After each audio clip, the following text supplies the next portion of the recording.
Please like the video and share it so that it reaches many more people and you get sawaba, or rewards from Allah. This could be a sawabe jariyah or continuous reward for you long after you are gone. Volume 1, Book 12, number 766. Narrated by Al-Bara. The bowing, the prostrations, the period of standing after bowing and the interval between the two prostrations of the Prophet used to be equal in duration. Volume 1, Book 12, number 767. Narrated by Ayub. Abu Kilaba said, Malik bin Huwairith used to demonstrate to us the prayer of the Prophet at times other than that of the compulsory prayers. So, once, he stood up for prayer and performed a perfect qiyam, standing and reciting from the Holy Quran, and then bowed and performed bowing perfectly. Then he raised his head and stood straight for a while. Abu Kilaba added, Malik bin Huwairith in that demonstration prayed like this sheikh of ours, Abu Yazid. Abu Yazid used to sit, for a while, on raising his head from the second prostration before getting up. Volume 1, Book 12, number 768. Narrated by Abu Bakr bin Abdur-Rahman ibn Harith bin Hisham and Abu Salama bin Abdur-Rahman. Abu Hurairah used to say takbir in all the prayers, compulsory and optional, in the month of Ramadan or other months. He used to say takbir on standing for prayer and on bowing. Then he would say, Salmiya Allahu liman hamida, and before prostrating he would say, Rabbana walaka al-hamd. Then he would say takbir on prostrating and on raising his head from the prostration, then another takbir on prostrating, for the second time, and on raising his head from the prostration. He also would say the takbir on standing from the second rak'ah. He used to do the same in every rak'ah till he completed the prayer. On completion of the prayer, he would say, By him in whose hands my soul is. No doubt my prayer is closer to that of Allah's apostle than yours, and this was his prayer till he left this world. And Abu Hurairah said, when Allah's apostle raised his head from bowing, he used to say, Sami Allahu liman hamida, Rabbana walakal hamd. He would invoke Allah for some people by naming him, O Allah. Save al-Walid bin al-Walid and Salama bin Hisham and Ayash bin Abi Rabi'a and the weak and the helpless people among the faithful believers, O Allah. Be hard on the tribe of Mudda and let them suffer from famine years like that of the time of Joseph. In those days, the eastern section of the tribe of Mudda was against the Prophet. Volume 1, Book 12, number 769. Narrated by Anas bin Malik. Allah's apostle fell from a horse and the right side of his body was injured. We went to inquire about his health. Meanwhile it was time for the prayer and he led the prayer sitting and we also prayed while sitting. On completion of the prayer he said, the Imam is to be followed. Say takbir when he says it. Bow when he bows. Rise when he rises, and when he says, Sami'a Allahu liman hamida, say, Rabbana walaka alhamd, and prostrate if he prostrates. Sufyan narrated the same from Ma'mar. Ibn Jurayj said that his, the Prophet's, right leg had been injured. Volume 1, Book 12, number 770. Narrated by Abu Hurairah. The people said, O Allah's Apostle, shall we see our Lord on the day of resurrection? He replied, do you have any doubt in seeing the full moon on a clear, not cloudy, night? They replied, no, O Allah's Apostle. He said, do you have any doubt in seeing the sun when there are no clouds? They replied in the negative. He said, you will see Allah, your Lord, in the same way. On the day of resurrection, people will be gathered and he will order the people to follow what they used to worship.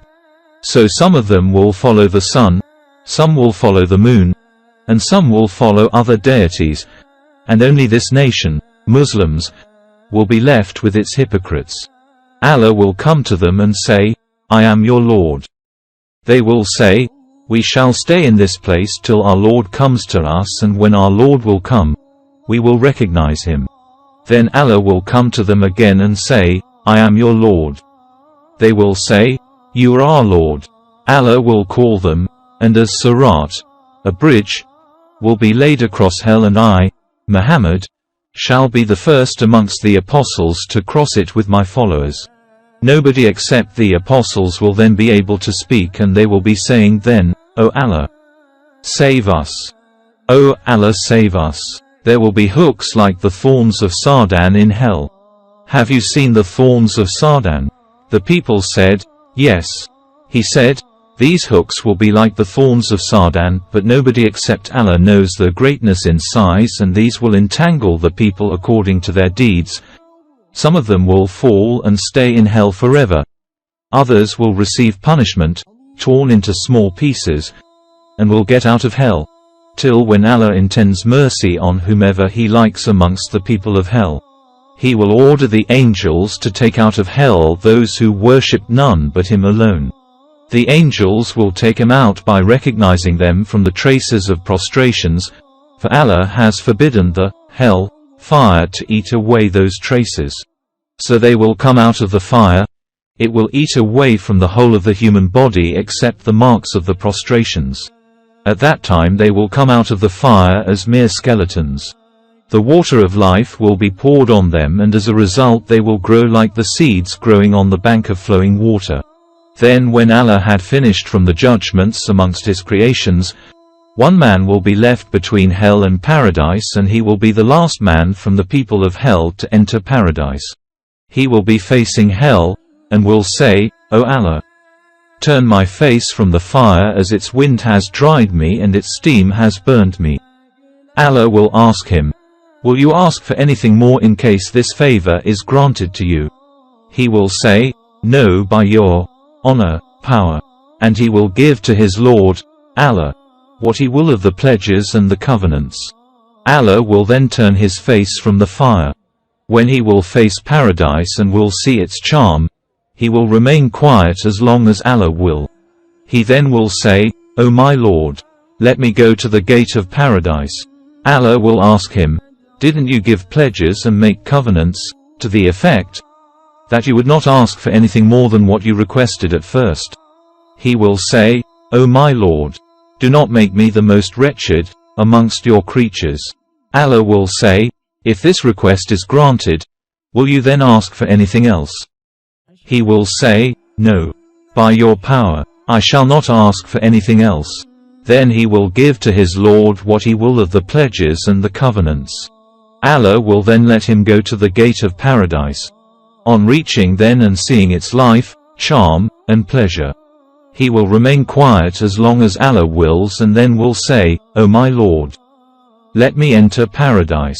Allah will say, May Allah be merciful unto you, O son of Adam. How treacherous you are! Haven't you made covenants and given pledges that you will not ask for anything more than what you have been given?